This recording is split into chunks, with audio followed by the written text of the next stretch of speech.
Hei, mitt navn er Henrik Syse, jeg er filosof. Jeg har lyst til å snakke litt rundt det som har med lov å gjøre, for i år, i 2024, så feirer vi 2 lovjubileer. Det er 1000 år siden vi fikk det man kalte kristenretten på Moster. Vi vet ikke om det var i akkurat 1024, men de regner med at det var det.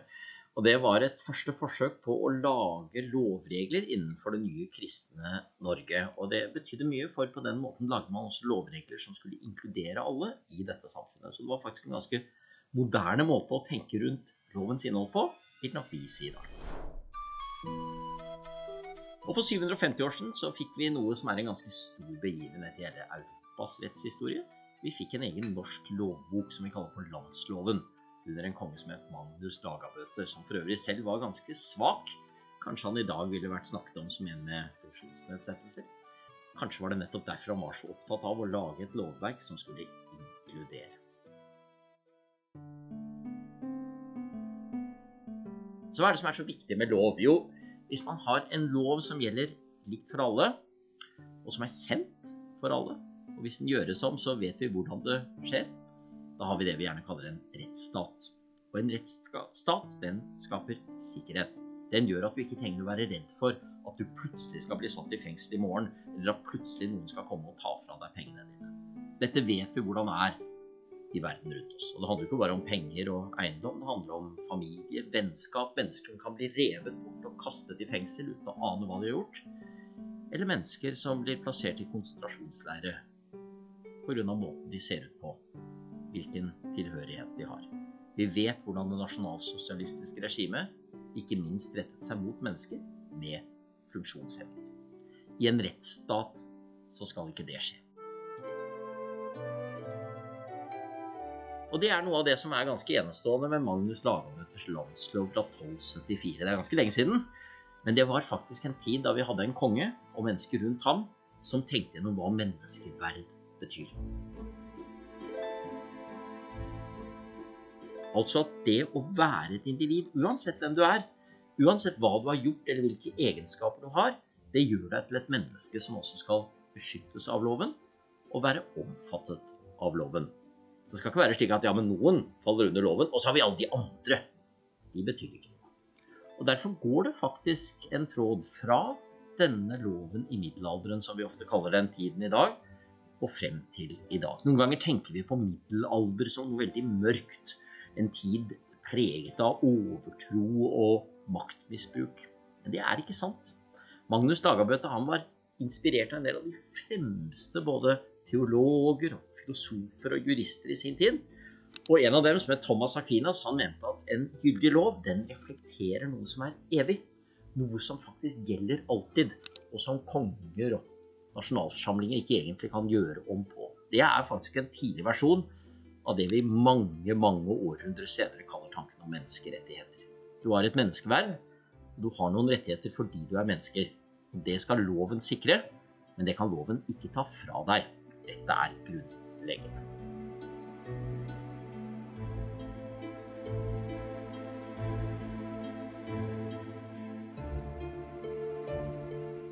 Og det beveger oss jo frem til i dag da, hvor vi nå har fått inkludert dette FN-rammeverket CRPD inn i norsk lovgivning. Og det er en form for lovgivning som nettopp skal sikre at ikke bare du har noen rettigheter til å bli beskyttet, men også rettigheter til å utfolde deg og utvikle deg. Jeg er altså filosof. Det er en litt rar ting å være, men det er ganske spennende nå, for da kan jeg lese deres store tanker fra viktige tenkere. Og det var en som het Aristoteles som levde i det klassiske Hellas, som snakket om mulighet og virkelighet. Det var hans måte å beskrive den verden vi lever i på, og ikke minst en måte å beskrive naturen på. Der finnes det muligheter. Tenk deg en liten eikenøtt. Du kan ikke se eiketreet der, men inni denne eikenøtta så ligger muligheten til et eiketre. Sånn er det med oss mennesker også. Alle har vi muligheter inni oss. Og de mulighetene, de skal vi få lov til å utvikle. Vi skal få lov til å være del av levende fellesskap. Og det skjer ikke av seg selv. Det er derfor vi trenger lov. Hvis dette hadde skjedd av seg selv, og alle mennesker hadde vært innstilt på det, og alle institusjoner hadde fungert perfekt, så hadde vi ikke trengt den loven. Men den loven er der for å dytte dette arbeidet videre.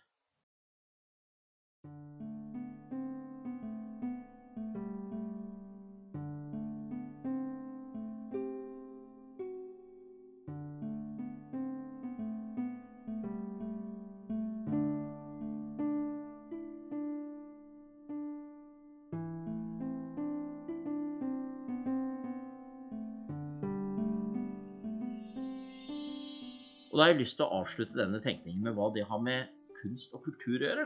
Hva det har med film å gjøre, hva det har med ABLUM å gjøre. Jo, for det første henger det jo sammen fordi vi trenger sikre rom i samfunnet vårt hvor det er lov å utvikle tankene sine, hvor det er lov å uttrykke seg kunstnerisk. Og det krever ytringsfrihet. Det krever nok også litt penger, litt midler for å gjøre det, og da er det veldig godt å ha lover som sikrer nettopp det. Men det som er så fint med kunstens rom, er at den også lar oss utvikle oss individuelt, fritt, for vi er forskjellige. Det er forskjellige ting vi liker, og det er forskjellige ting vi gir uttrykk for. Jeg er så heldig at jeg har fått lov til å arbeide med en god del mennesker som har det vi kaller funksjonshindringer eller funksjonsnedsettelser. Og det er mennesker jeg lærer utrolig mye av. Jeg er jo grunnen sånn selv, så nærsynt som jeg er. Vi er forskjellige, vi mennesker. Og det å lære av hverandre, og ikke minst se gleden over å få gi uttrykk for hvem man er. Og en av de fineste måtene det skjer på er jo gjennom kunst, både å få være en del av kunst og kultur selv, og det å se andre gjøre det. Det å se en film som plutselig får oss til å tenke, oi, sånn kan det være.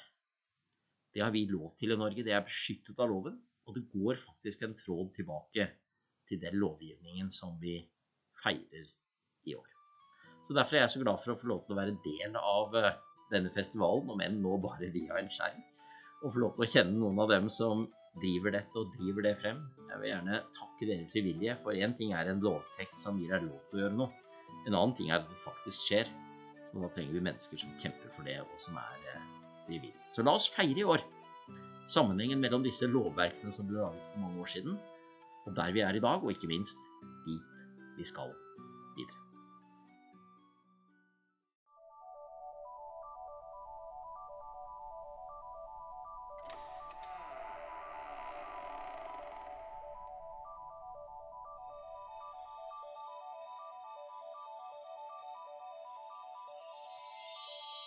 Et av årets temaer innenfor ABLUM er jo dette med norsk litteratur, et fjell av litteraturgull, eller kanskje et manglende fjell, kanskje vi ikke er oss bevisst nok hva litteraturen kan bety. Det er mye flott litteratur i norsk historie. Jeg tenker for eksempel på Tarjei Vesaas og hans enestående evne til å formidle tankene til dem som kanskje tenker litt annerledes enn det flertallet gjør, som ser verden litt annerledes. I fjor hadde vi en norsk Nobelprismottaker, tenk det. Jon Fosse er også utrolig flink til å få frem stemmene til dem som tenker på sin måte, er på sin måte. Og det er jo noe av det flotteste med litteratur. Den lar oss få lov til å leve oss inn i andres verdener og andres språk. Og det at vi nå bruker litt tid på å lete i den litteraturen nettopp etter de stemmene som er annerledes. Annerledes hva da? Jo, annerledes kanskje forventningene, annerledes majoriteten kanskje, annerledes det samfunnet aksepterer og synes er bra. De som kommer inn fra sidelinjen og får lov til å få en stemme gjennom litteratur. Og det kan jo inspirere oss også til å skrive og fortelle selv. For ofte tenker vi på når vi hører ordet norsk litteratur, Ibsen og Kielland og Jonas Lie og Bjørnstjerne Bjørnson og gamle menn som er døde for lengst. Litteratur skapes jo hele tiden, og litteratur er også du med på å skape. Det å fortelle noe til noen andre, finne sin egen fortelling, kanskje få hjelp til å skrive den ned eller formidle den. Det er jo også litteraturens kjerne. Det å rett og slett ønske å dele en historie med andre. Så det er noe av den utfordringen vi skal ta i år, er å lete i norsk litteratur. En rikholdig litteratur, og vi trenger ikke bare lete i det norske, men det er spennende å lete i nettopp den norske språk- og kulturkretsen, og se om vi kan finne noen av de stemmene som taler annerledes. Og det gjelder ikke bare det å ha en funksjonsnedsettelse, det gjelder jo også det å oppleve seg på utsiden på annet vis. Det kan være etnisitet, det kan være alder, det kan være kjønn. En av mine favorittfremstillinger gjennom alle tider er vel Henrik Ibsens fremstilling av Hedvig i Villand. Den som ikke helt skjønner de voksnes verden, og som faller mellom alle stoler. Nettopp gjennom dette så ga han jo også stemme til nettopp den viktige, som faktisk hele skuespillet handler om, men som de andre alt for lett overser. Så derfor er det så fint at vi setter litteratur i sentrum i år.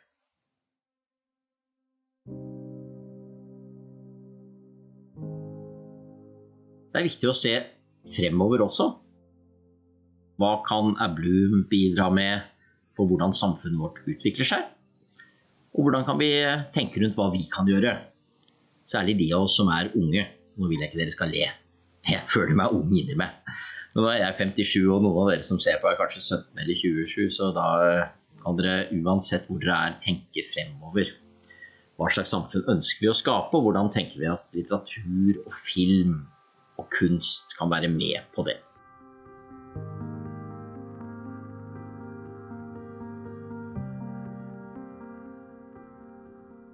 Og jeg tror noe av det viktigste er nettopp det å sette ord på ting. Fra religionsfilosofien så har vi et spennende begrep som heter tabu. Tabu er de tingene man ikke skal snakke om, av frykt for at hvis vi snakker om dem, så kan de gjøre oss vondt. Det kan være mange grunner til at ting er blitt tabu i et samfunn, men det kan også være veldig farlig.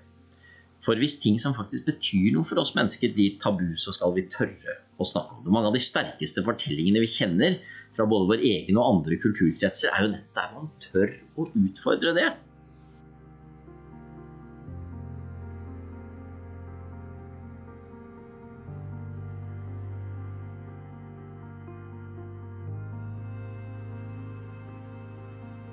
Altså hvis vi bruker et eksempel fra religionen, så kan vi tenke på måten Jesus snakket med dem, som vi i dag vil kalle funksjonshemmede på, og inkluderte, eller dem som ingen ville snakke med fordi de var mennesker som hadde gjort noe ondt. Og så snakker vi med dem. Og så blir det ikke så farlig allikevel.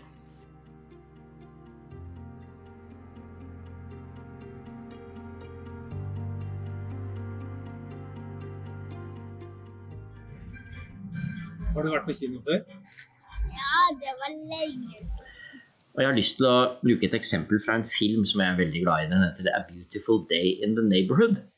Og den er med en skuespiller mange av dere sikkert har hørt om, Tom Hanks. Jeg anbefaler dere å se den filmen. Den er med barne-TV-onkel, en amerikansk barne-TV-onkel som het Fred Rogers. Og Fred Rogers, han hadde en enestående evne til å snakke med barn om vanskelige ting. På 60-tallet så turte han å snakke med barn da han startet denne karrieren sin, om ting som hadde med borgerrettigheter og forholdet mellom sorte og hvite å gjøre. Han turte å snakke om Vietnamkrigen, ting som folk sa, nei, du må ikke snakke med barn om det. Men han gjorde det på en så ekte, ordentlig og nærværende måte. Og i denne filmen så bruker han et uttrykk som er blitt veldig viktig for meg. Han sier, everything mentionable is manageable.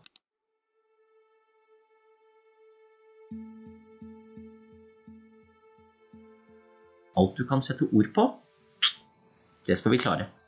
For hvis vi setter ord på det sammen og tør å snakke om det, så blir det ikke så farlig. Da kan vi gjøre noe med det som ikke går bra, og vi kan glede oss over det som går bra, men som vi kanskje ikke turte å snakke om. Det er min visjon.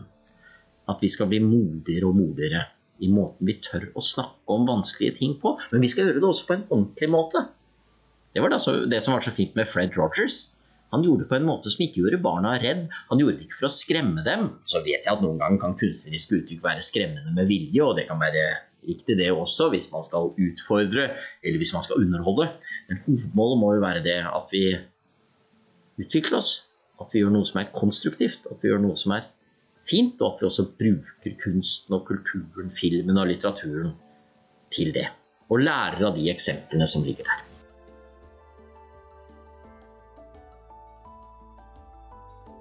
Så derfor er min oppfordring til dere som er unge og skal arbeide med dette videre. Tør å snakke om ting, men gjør det også på en var måte, for det kan være vondt å snakke om også. Vi skal ikke gjøre det på en måte som først og fremst sjokkerer, og vi skal respektere at andre kanskje synes det er vanskelig å snakke om noe. Da skal vi gå litt forsiktig frem.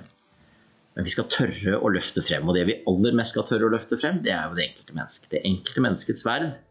Det at du er noe verdt, uansett hva du har gjort, eller hvordan du ser ut, eller hvor du er fra, det menneskeverdet som Verdenserklæringen om menneskerettighetene snakker om i sin første artikkel. Iboende i hvert eneste menneske. Og da kanskje vi kan løfte bort noen av de tabuene som ikke burde være tabu, men som tvert om bør være ting som vi skal tørre å snakke om.